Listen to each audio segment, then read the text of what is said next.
Welcome to Reefing Radio, your go-to salty station for reef aquarium talk, tips and interviews. Let's dive in.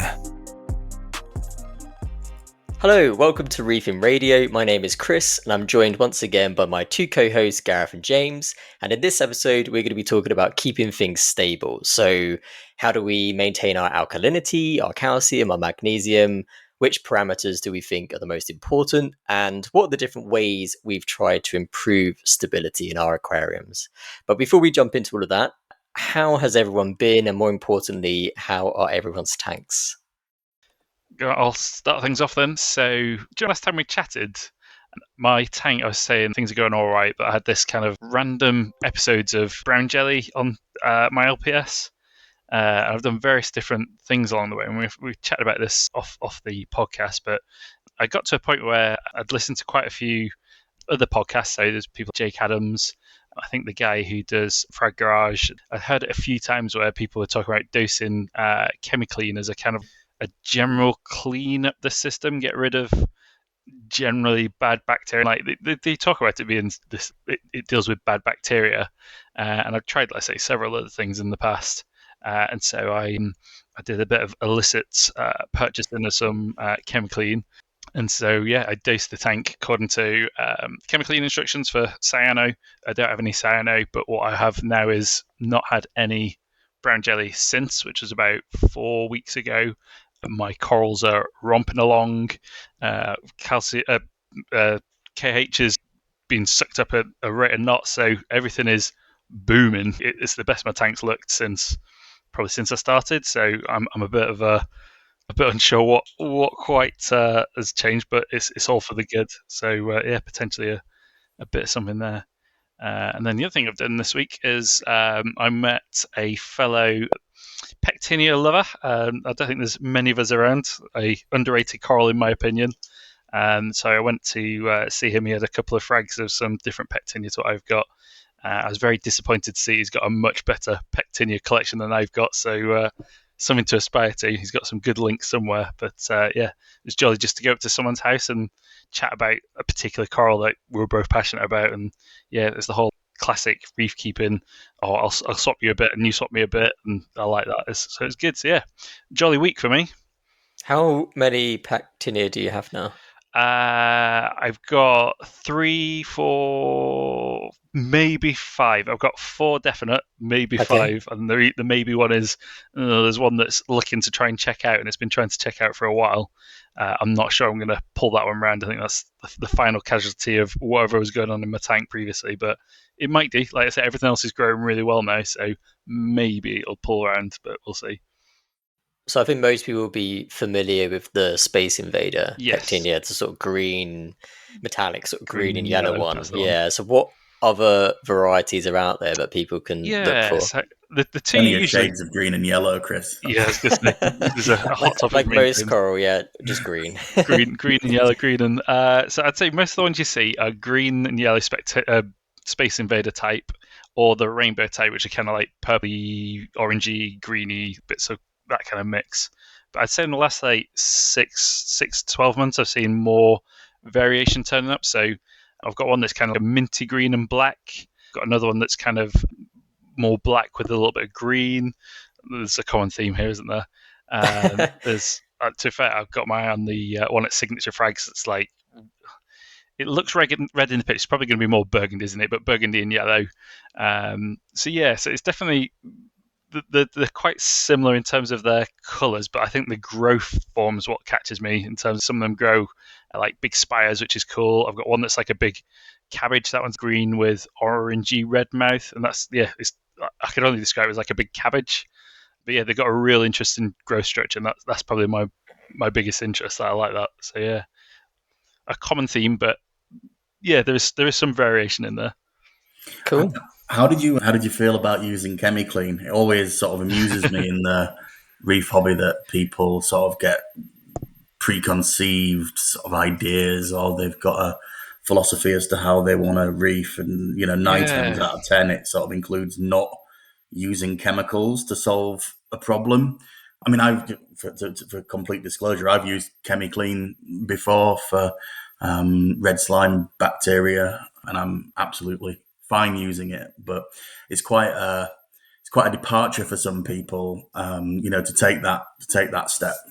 Yes, I'd say I'm quite, like I've said it previously, but I'm quite into the idea of biome and having a good mix of bacteria. Like generally, just the more variation there, the better. But I'm confident that I've had this bad bacteria in there for a little while.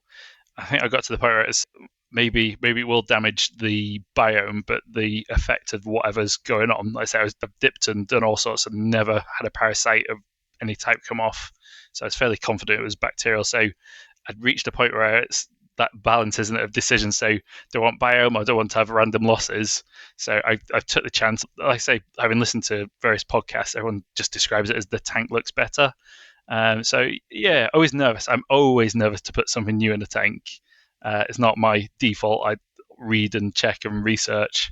But like I say, the fact you've done it, James, and I've seen loads of people. I think you talked about using Chemiclean, Chris, as well. I think in the past. Yeah, so I've always used. It's called Red Slime Remover. It's very similar sort of package, and you can buy it on Amazon. So in theory, so maybe just for context for people maybe who are new to the hobby, it's Chemiclean is an antibiotic, so it kills bacteria, and that's otherwise very difficult to do with anything else. And so it's controversial to use it for various reasons. One is that it could potentially wipe out all the maybe beneficial bacteria in your tank as well. But it's also technically, I guess, illegal to certainly sell it in the UK. Yeah. I don't know about its use, but certainly shops can't sell it in the UK. But there are ways to get it. I think you got it on eBay, right? Yeah, exactly. And I think that's it. I think it's illegal to sell, not necessarily to use. But anyway, that was my logic. But it was worth it. Like it's paid off. So it's definitely, I'll consider it again in terms of use. And I kind of prefer it in terms of, like, they've tested it and they're pretty confident it's erythromycin. And that's a real generic, really commonly available. Like it's most one of the most commonly prescribed drugs.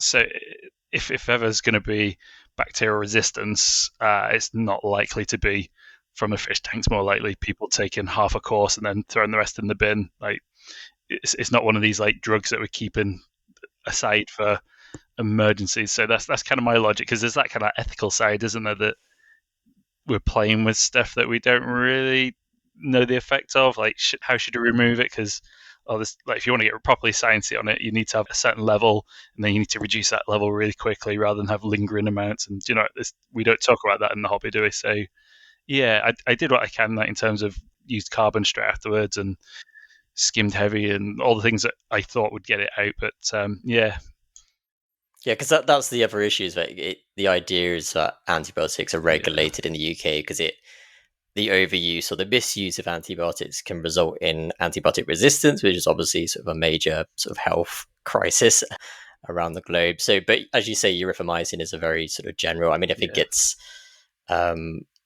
there's lots of resistance out there already to it. So, but yeah, whether people use something like Chemiclean or not is up to them. That's kind of the decision they have to make. But it sounds like you've had a positive experience with it. Absolutely. And the Chemiclean, I was just going to say, like, it's normally used to kill cyanobacteria. So that's what it's sold for in the aquarium hobby. And the red slime stuff I mentioned, that's the same stuff. And that's what I've used it for, is to kill cyanobacteria. That's what turned James's tank into a tank of blood, I think was his. So, I might be using antibiotics as well. They're very vague about what it is. But yeah, I'm glad to hear that it's at least, if you're going to use it, you want it to work. And it sounds like it has. So absolutely. If it's solved those issues for you, then that's great. Can we just talk a little bit about microbiome and diversity? Because it was something that Gareth touched on, and what does that actually mean? How is it measured? How do we know if we're being successful at creating a complex microbiome? I think with my tank at the moment, as it currently is, lots of filter feeders and what have you, that's something that I've been thinking about, not just in terms of the micrological makeup of the water, but in terms of how diverse it is in terms of life. And we're talking about stability. today. And it's like, is that polar opposite to what we class as being like the typical sort of reef tank stability, which is very much on a chemical level? Yeah, how do you guys sort of think about that, measure it, or is it just something that we like to talk about but we don't really understand it? Yeah, I think you're right. It's one of those things that everyone knows is important, and there are ways that you could take to, that theoretically should boost the diversity of your microbiome within the tank. And maybe we should, again, just to clarify for any sort of newer hobbyists, a microbiome is kind of a collection of different strains and species of bacteria, viruses, fungi, microorganisms, essentially, which live in our tank. Well, they're everywhere. That your gut's full of them. I think we're 90% bacteria or something, right? But our tanks are full of them, and they seem to be incredibly crucial for what we would call a stable, mature tank. So that's why people often say, when you hit the year mark, that's when things really take off. It's because that microbiome has really settled, and every surface in your aquarium is covered with what's called a film, which is all of these kind of bacterial populations, and they're constantly fighting one another. And when you have issues like cyanobacteria breaking out, it's because that one's sort of taken the lead and outcompeted others. So yeah, I think that going back to your question, I think there are various approaches you can take using live rock, using things like I use that aquaforest mud, which is literally mud taken from the ocean floor in, I think, Fiji, and you dose it to your tank, and that people have tested that. So Aquabiomics in the US are a sequencing company, and they've sequenced that, and it's one of the most diverse things they've ever tested. It like matches what you would the perfect kind of reef microbiome. That's what you want, sort of thing. So that's something you can dose. But I don't know, that it's really hard unless you do something like microbiome testing, which you can do in the UK, that they will ship it to the US, but it costs a fortune. I don't know what else you could realistically do. And if you get those results back as well, I don't know what you do with those results. If it says, you've got loads of Vibrio or something, or Vibrio, then you'd probably want to dose Chemiclean or something. But yeah, I don't know. What are your thoughts? I think from I can only talk about my personal experience. I'm no scientist. It's sort of the what you touched on. Really, it's like the absence of issues. I assume that then something's going on that's good there, but it is an assumption. It's more to do with problems not existing. So yeah, it's an interesting one. I think particularly as people, we know that it's important for stability. We know that, as you say, you get to that year mark, things get easier. You can keep much more tricky corals, and that has to have something to do with the microbiome. But how does one manage that? I don't know. So we revert back to managing these chemical parameters that are easily tested. Yeah, I mean, I guess that's one approach, is like you just take care of what you can, and hopefully the rest just takes care of itself. But then you've got instances like Gareth's tank where he suspects he's had a bacterial issue and has had to intervene. And so yeah, I think there are cases where you can manipulate your microbiome, but it's really hard to know if what you're doing is, you don't know, Gareth, if actually you've wiped out something, right?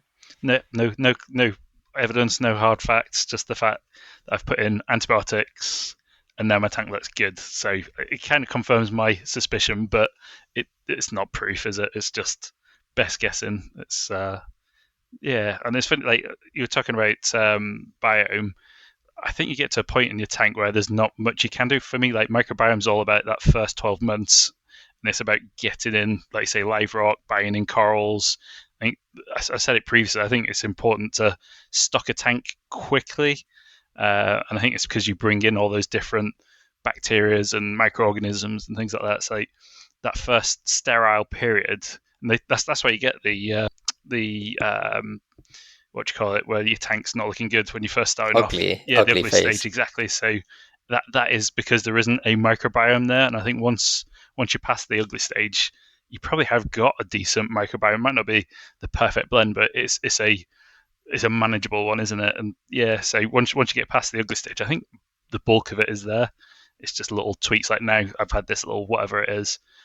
You can't really manage that. It'll turn up when it turns up, and then you deal with it when it's arrived. But yeah, for me, it's an early thing. It's an early doors, like managing your biome. I think this is an area of the hobby that if I peer into my crystal ball in 10 years' time, we're going to have much more of an understanding, and there's going to be many more tools available to us to be able to check and manage it. And it'll be interesting to see how that plays off against our sort of fixation on the sort of chemical parameters that we currently manage in the tank. Is it the chemical parameters that are the most important, or is it that just what we've got easy access to in terms of being able to test and be able to manipulate? I don't know, but I suspect that if we're doing this podcast, the 10-year anniversary, 2035, we're all talking about testing in a very different way. But yeah, I think you both hit the nail on the head. At the moment, it's about alchemy, isn't it? There's no science to it. What I would say is, the one thing that really gets me, and I don't have any evidence for this, but I'm really opinionated about, is these bottled dosing, not necessarily bacteria for like cycling your tank. That is, I'm good with that. Nitrifying bacteria and all those, we know what they are. But it's these bacteria in a bottle, and you have to dose it weekly. It's like, what is that about? Because fundamentally, if it's affecting your biome, if it's joining your tank and it's in your tank, you only need to dose it once. Otherwise, it's not sustainable. It's not going to do a permanent job. So yeah, that's the one. Although I'm a man who likes his biome, that's something that makes no sense to me. You're a scientist, Gareth, and you like being able to test things and it being empirical, right? And you can't do that when you're testing bottled bacteria. But let's look at the chemical parameter version of that. People dosing trace elements. Yeah. The only difference really between those two, to my mind, is one can be tested, and therefore that you can sort of measure, against the actions that you're taking within your tank, and one can't. How much effect are they actually having? Difficult to say, and I think everyone will have different realities. They'll have stories of when something like PNS has worked really well for them, and there'll be stories where dosing Validium has worked really well for them as well. But are either that important in terms of creating stability, and I suppose that's where we're going to get to today, hopefully. And yeah, work through it. Yeah, I tried a little bit. I really liked the science behind the purple non-sulfur bacteria, and there was some data out there from, is it AIC in the US? I can't remember what it's called now. The one in Florida. They've been dosing it as a means to like bring down their phosphates. So ACI. ACI. Yeah, ACI. Yeah, that's it. Yeah, they've been dosing it to bring down their phosphates, and so that like might be a use for it. And it is. You read the science on it, it sounds too good to be true, sort of thing. So I was trying that for a while, but I can't really say that it had any impact. So yeah, I often try these things and then give up because I don't really see any appreciable difference. So there's one thing that I've done in the hobby that I almost like day and night saw a difference, but I'll talk about that later on when we come to alkalinity and pH and stuff. So maybe we've had a brief interlude there on the microbiome. So maybe just so that we can get onto the discussion quickly, James, how's your tank doing? It's all right. It's all right. It's summertime, isn't it? And I've not been around a huge amount, so I've been probably neglecting the tank somewhat, and the MPS is starting to suffer. Like I'm not seeing the sun coral, Chris, that I picked up from you open as much.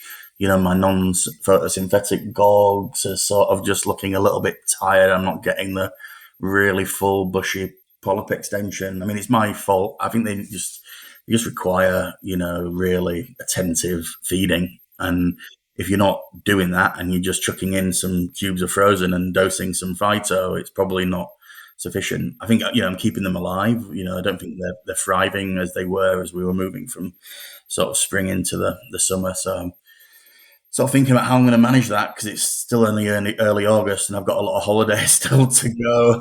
So I've made a reef soup. It's actually here. Look at that. Oh, that looks disgusting. Wow. It is a mixture of all sorts of wonderful things. There's no liquid in it other than phytoplankton. There's mysis, copepods, different types of algae.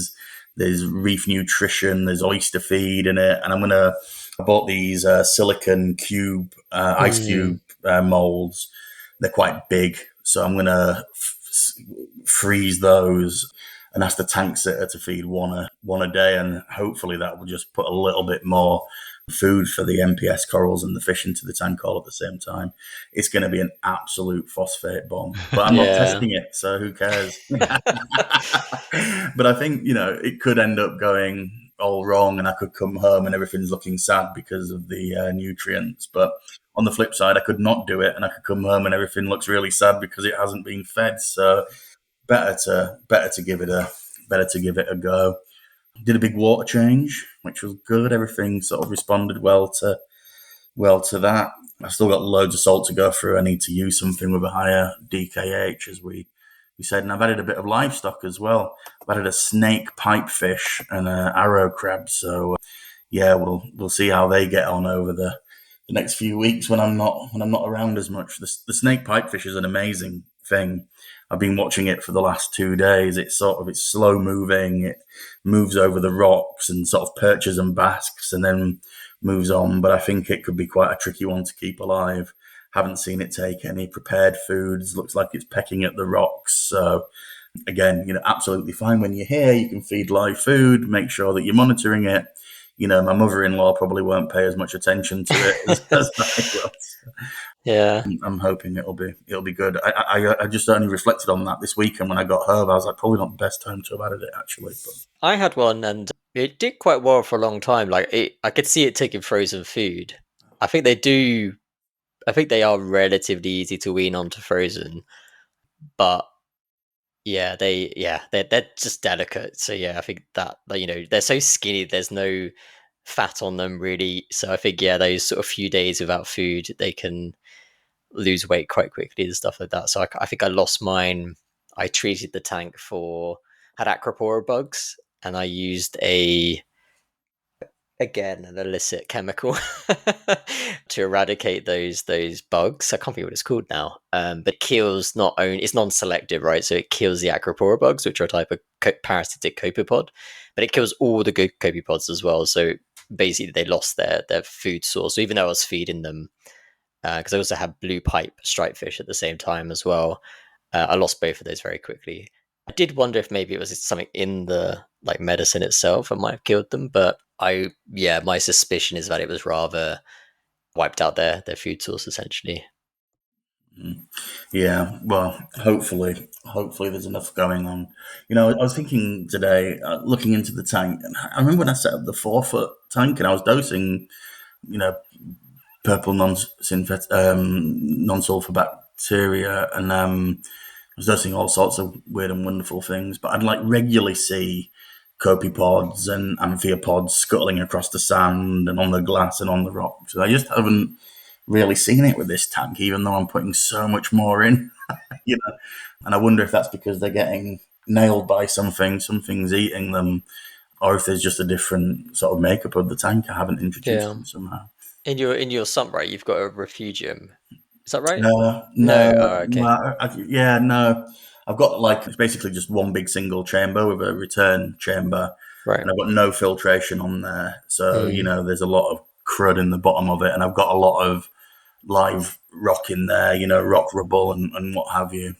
But I haven't gone the full refugium route. I have done in the past. On the 4-foot I did, and actually it was brilliant for that. So maybe I will put some algae in there and try and get that a little bit more diverse.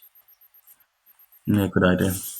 Okay, what have I been up to? So I've joined the Apex team with the collapse of Reef Factory, which I had quite a few bits of equipment from, so I relied on them for monitoring pH and temperature and things like that. They've gone into liquidation, I guess, or they've gone bankrupt. So basically, although the equipment's still working, I don't know how long I can rely on it for. So yeah, I've been keeping an eye out for an Apex, and having sort of hearing about Gareth setting his up, it's sort of inspired me to take that route as well. And really good offer came up on Ultimate Reef. So if you're not on there, it's definitely worth checking out because you can find some really good deals on there. So I think I've paid £200 and I got 2 Apex, like a classic and a 2016 version. a DOS, loads of different modules, the probes, leak detector, all sorts of things which I'm still figuring out. So that's been really fun. And I understand now what people meant when they were saying that Reef Factory, their app was phenomenal, but it was so simple and easy to use, because Apex is so difficult. It's so complicated. And I'm quite a techie, I have a PhD. I'm quite competent with sort of technology and this kind of thing, but I'm really struggling with it, even though I'm quite good at coding and things like that. But I'll get my head around it.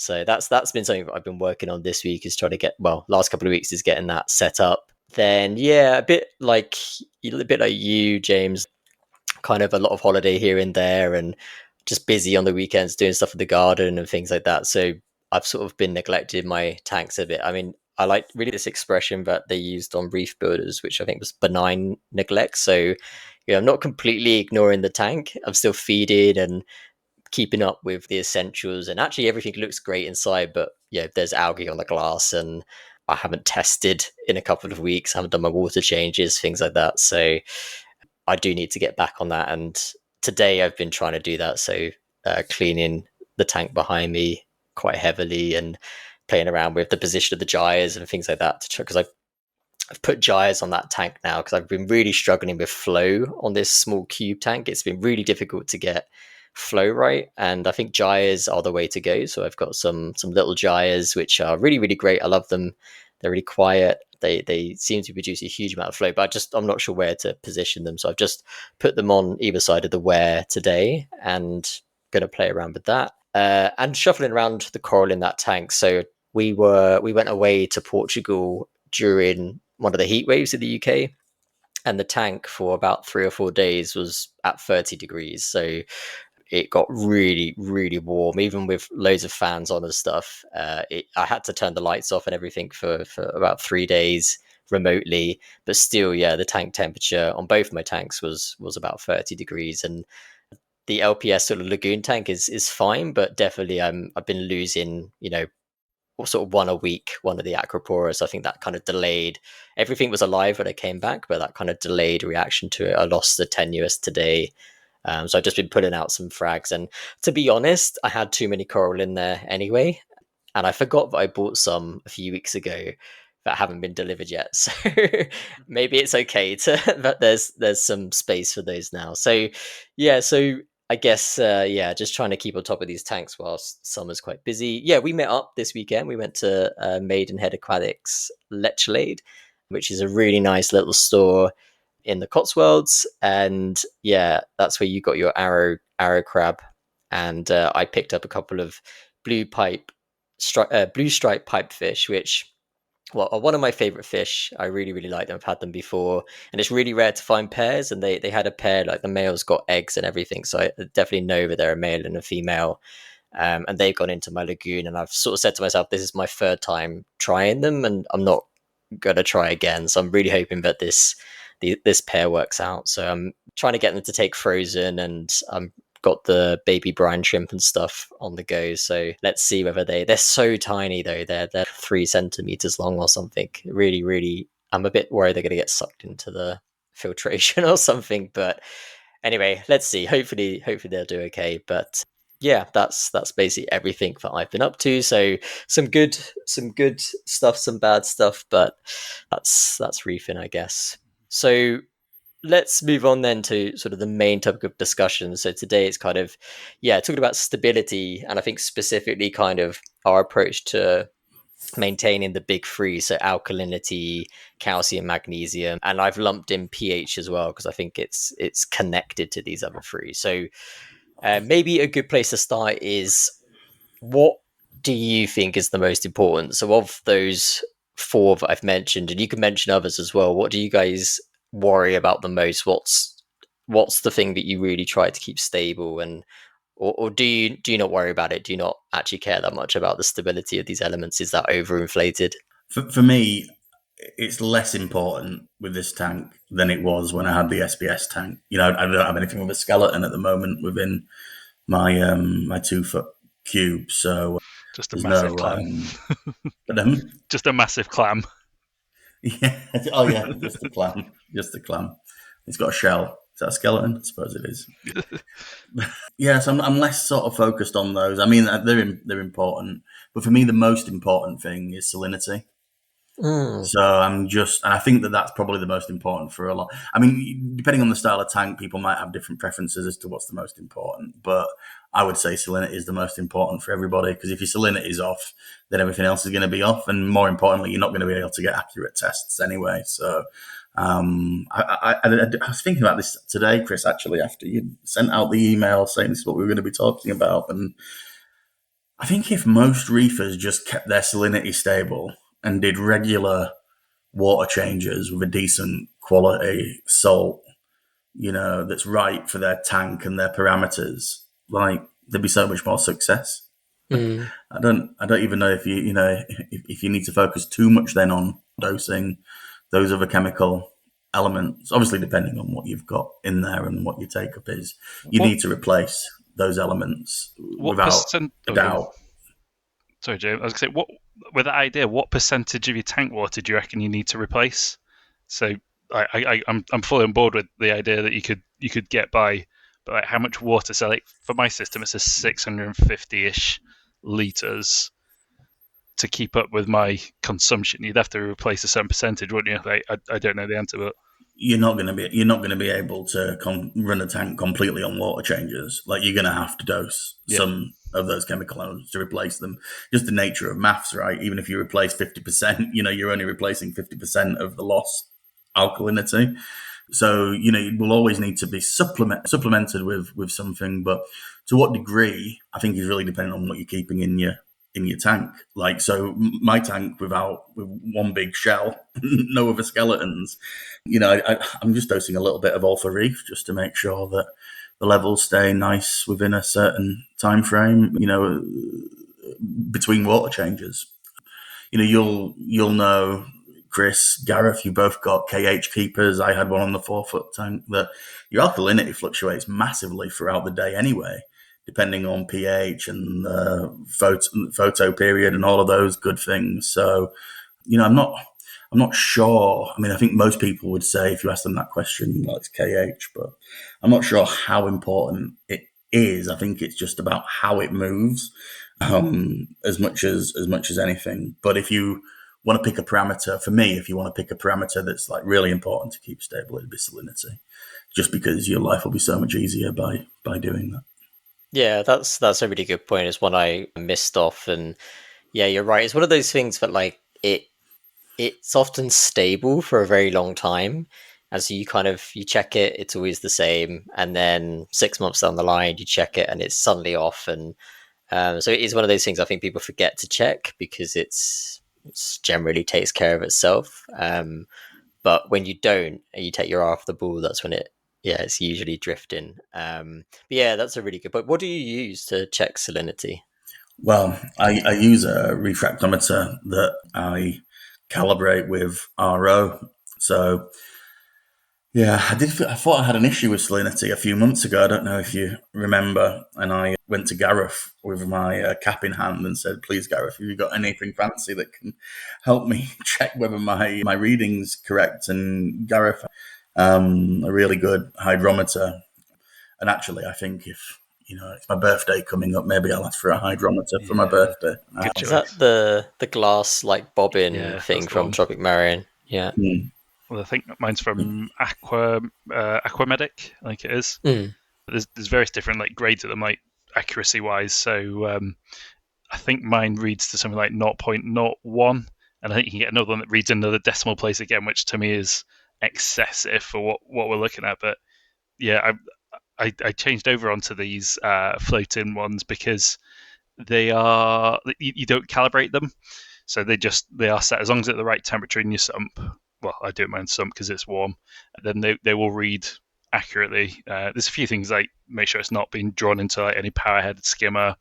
Make sure it's not close to something, because if it's near another object, all the kind of like hydrostatic forces, blah blah blah, it gets pulled up and out of sync. So, but yeah, for me, I've actually got rid of my refractometer because I found if I looked at it in the right way or the right light, or if I tapped the cover, or like I didn't have a consistent method. I could change the reading on it by enough to be unsure what my actual salinity was.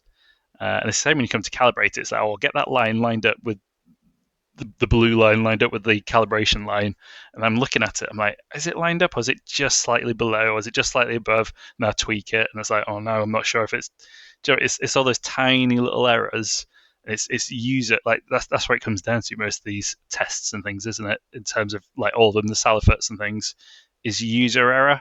It's very easy to just drop an extra drop in or not see the color change. So for me, it takes away all that kind of stuff. I can look at it and it says like it's there. That's the level it's at. So yeah, for me, that's been one of the best bits of kit I've bought recently in terms of feeling confident in my results. Okay, yeah, I've got one. I've only used it a couple of times. I think I went through a period where I didn't trust anything. I think I was having issues. I think I was using the Hannah salinity pen, and I was doing ICPs, and they weren't matching that, and so I ended up buying the hydrometer because it's meant to be like the most accurate thing out there, and yeah, but I don't tend to use it that much because I just find it a faff. So yeah, you use it in the sump. I think you're meant to kind of put it in a beaker, aren't you? Because that gets around those kind of issues that you were talking about. But I don't know. I've even heard that like if there's a bubble on it, or I've also heard the little paper inside can like shift. If it's been knocked around a bit whilst it's been posted and things like that. So they're really weird. If you've not seen one before, yeah, they look like a piece of sort of glass scientific equipment, and you basically float it in the tank, and it rests at a certain level, and that tells you what the salinity is. But so I've got one of those. I don't use it, but I use a normal refractometer. So I've got like a VG scientific, and I found that's really, really good. But now I'm paranoid. I haven't tried like flicking it and trying it in different lights and things like that. So, but generally I trust that, I think. But I think with all of these testing parameters, like let's just use KH, or it could be salinity, whatever. But like if you run your KH at say 6.5, it's fine so long as it's within a certain parameter of 6.5. And if you run it at 9, it's fine. So this like feeds into my sort of banana theory, is what I've called it, which is like the reading could tell you, well, that reading's 4 bananas. And so long as you're within 4 or 4.5 bananas every time you do it, and your testing method is the same, like that's sufficient. You don't really need to obsess or worry too much about whatever numbers coming from your equipment. I suppose the only time that it's should really be considered is if you're calibrating one piece of equipment against another, or you're changing testing kits, or you're moving over to a different method of testing, and then you probably want to test in 2 or 3 different ways, which is why I borrowed Gareth's amazing Bobby thing, to help me. So yeah, I mean, I don't know if my salinity is actually at 35 points, but it's at 35 bananas, and so long as it sticks around 35 bananas, I'm absolutely delighted. I think you make a good point there, James, in terms of like you'll often like see and hear on things that people are like, oh, what are your parameters? Like, what do you keep your tank at?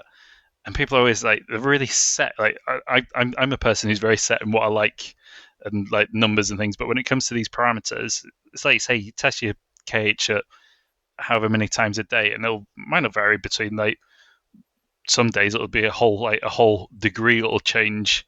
But it's not about a set value. It's about a range, and I think that's kind of what you're getting, isn't it, James? In terms of you don't need to have like I don't care if my KH is anywhere between 7.4 and 8.7. I think I've got my alarm set for.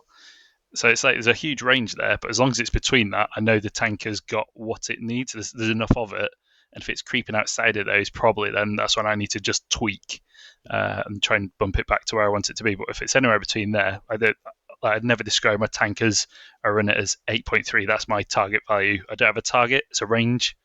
Because I think that's where you come unstuck, isn't it? If you're trying to hit a number, can you imagine trying to? Well, maybe you have done. I don't know, but trying to keep it on that set number, you'd be up and down in the dosage. Well, Chris and I definitely have, because I remember a couple of years ago when we were like really trying to keep things super stable and dosing all sorts of wonderful things. I think it depends on your sort of your plan and how you're going to manage your tank. So there are certain systems like the Zeovit system, for example. If you've got loads of acropora and you're really trying to get those pastely colours and keep the coral on a knife's edge, then you probably do need to be pretty obsessed with keeping things as stable. But then, as you say, Gareth, your range just narrows. So it's like how much tolerance are you going to allow yourself against those parameters based on how do you want to manage the tank? And for my tank at the moment, my tolerance is pretty wide, because it's not going to make a huge amount of difference. I'd say, with the exception of salinity, if you get some big swings there, then it's probably going to be difficult.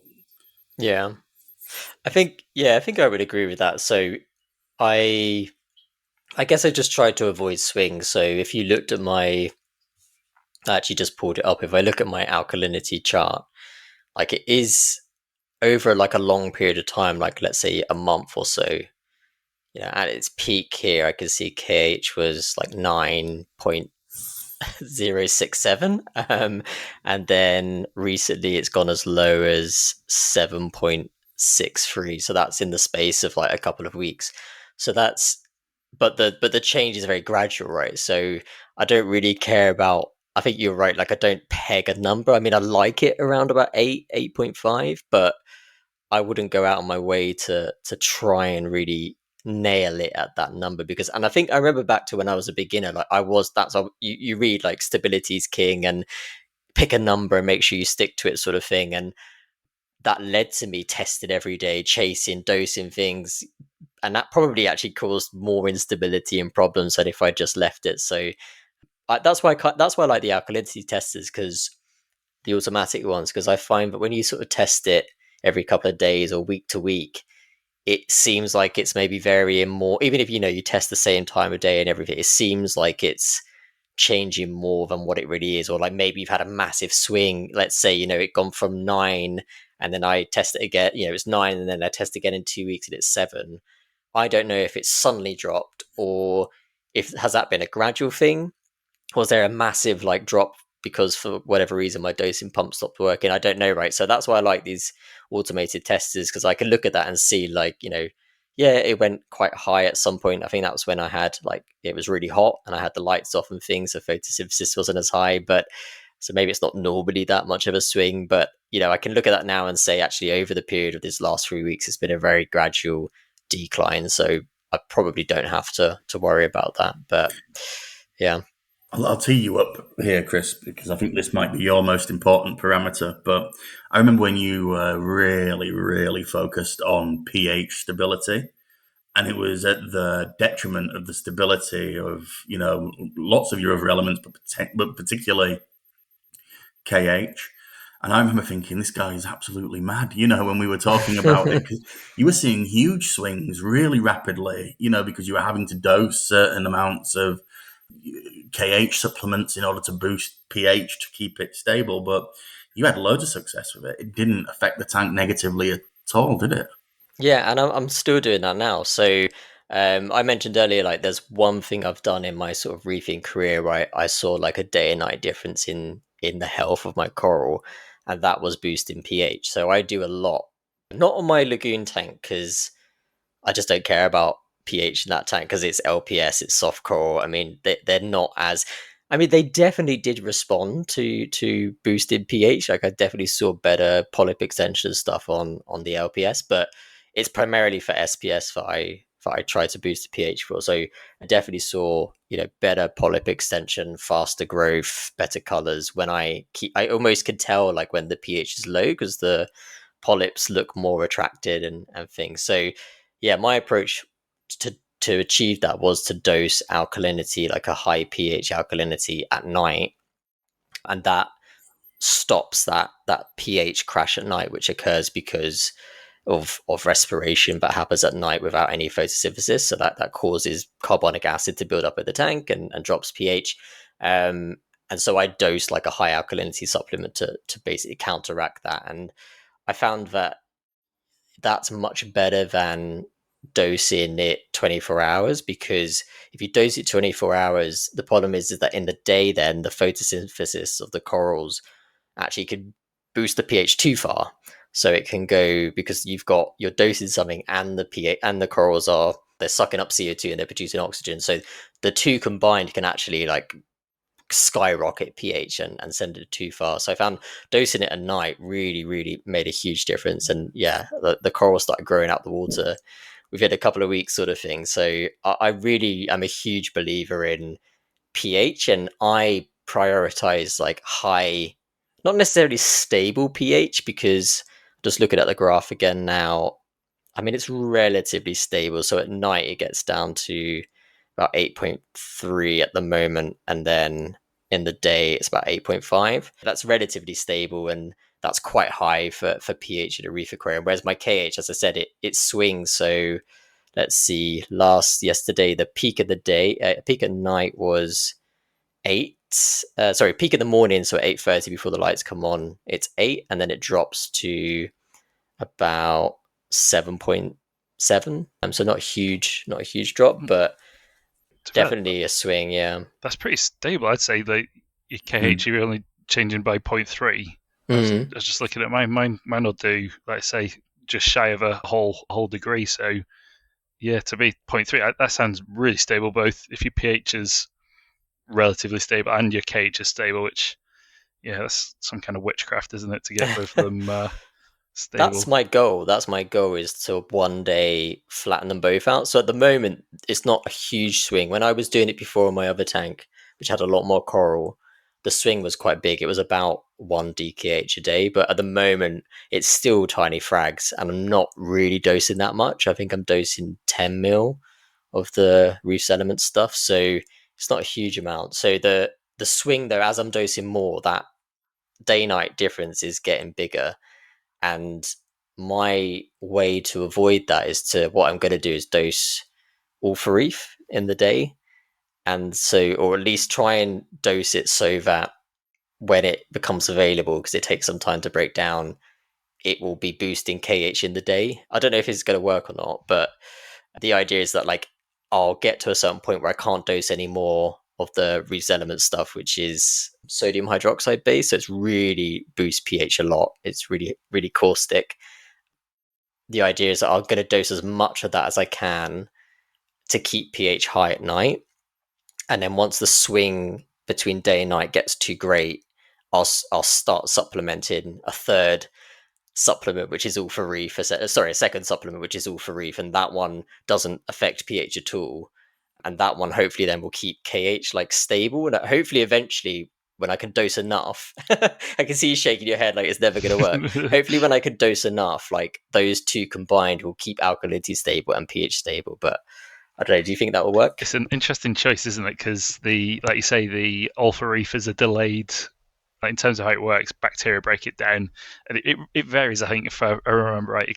They say around 12 hours or so, don't they? But the bacteria that break it down, like that, their numbers vary. So you can get some tanks will break it down and release it faster than others, blah, blah, blah. But you obviously work it out as you dose it. But it seems like a long way round to do it in terms of, I completely get the idea you're over, you've used your quota of pH boosting, but alpha reef is an interesting choice to pick up the slack. But yeah, I mean, I'd be interested to see you've got a knack for making these things work. You guys are testing your KH so many more times per week than I am. I mean, I probably test it every 2 weeks. Almost pointless, to be honest with you, because all you're doing is you're getting a snapshot. I think even if you're testing it once a week, it's almost pointless, because all you're doing is you're just getting a snapshot of what it is at that moment in time. I mean, you can get some basic trend analysis, but really you don't have much of an idea as to what's going on. So I actually tend to not test as much on this smaller tank with a type of livestock that I'm keeping, and just go by how the coral's looking. I'm glad you said that, James. I was hoping someone would. How the coral are looking. People say it a lot. Like you particularly hear it all the big boys in America. It's like, oh, you go how the corals are looking. How do you know it's that's going wrong, or do you just is it what it is? You look, like your corals aren't looking good, so you test everything. Like I don't know how. Yeah. So you'll do the full suite of tests. Or is it like main sort of 5, and see if you can see anything that's a bit off. I mean, I suppose Chris touched on it, right? Which was, look, it showed his sort of intuitiveness around pH and how polyp extension was going on. And you can sort of see when your coral changes. Yeah. So I suppose I've got it at the moment with the MPS where I'm like, they're just not feeding as much. There's less feeding response to the tank. I mean, I think in the first episode I spoke about sort of scraping the glass, and just that, even just that would demonstrate this really quite clear feeding response from a lot of the MPS and sponges. I'm just seeing less of that, which makes me think they're a bit sluggish, not so happy, and that coincides with me dosing less food, feeding less. So, the first thing that I'm going to do there is up my feed. I've got no test to tell me that. There's not a sort of, particulates test that I can do to see how much food is in the water column. But I just know that I've been dosing less and that I'm getting less feeding response. So 2 and 2, hopefully equals 4. It might not.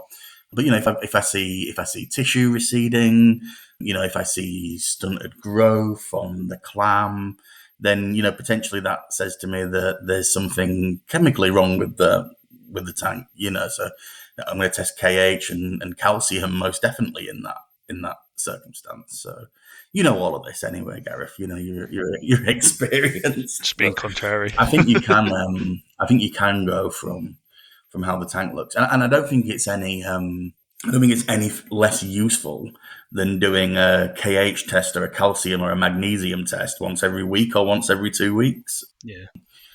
In fact, I think it's probably more useful to sort of pay attention to what's going on there and then looking to create or looking to take action.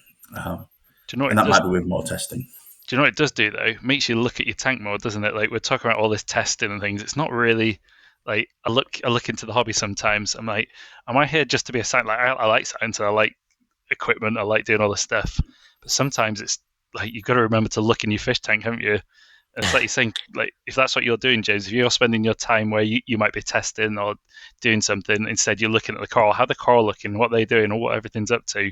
Sure, that's what we're in the hobby for, is to look in the fish tank rather than like looking at these little jars of coloured liquids and things like that. So in some ways I envy that approach. I think it's a good, like, it really gets you like into the tank, makes you look and really concentrate. But I think you're pigeonholing yourself in terms of how you think you manage your tank. Like, I'll give you an example. You opened up the episode this afternoon talking about how you felt and that there was a bacterial issue with your tank, and therefore you dosed a chemical to help you deal with that bacteria. You had no test to tell you that there was a bacterial issue with your tank. Yeah. You took that decision based on what you'd perceived by looking at your tank and looking at the coral. So there you go, case in point. I'm out. Chris here, jumping in to say that at this point we realised Gareth had a computer issue, so we decided to cut this episode short and continue the topic in the next episode of the podcast. Well, I think we've had a good discussion there. We're almost at an hour, and Gareth's computer is having an issue. So I think we'll end the episode there, and we'll make this a two-parter because there's still more that we wanted to get into and discuss, I think, around sort of dosing and stability. So thank you very much for listening to this episode. We still actually have the giveaway running. We just haven't had that many comments and feedback and stuff. So I'm going to run it for one more episode. So if you want to enter that draw, you want to win £50 worth of coral giveaway voucher for Prestige Reef, and comment on this episode, like the Instagram or the Facebook post for this episode, to be in for a chance to win it, and we'll definitely do the winner next week. We'll see you all on the next one. Thanks for listening. Bye. You've been listening to Reefing Radio. Subscribe, share, and stay salty. Reefing Radio, over and out.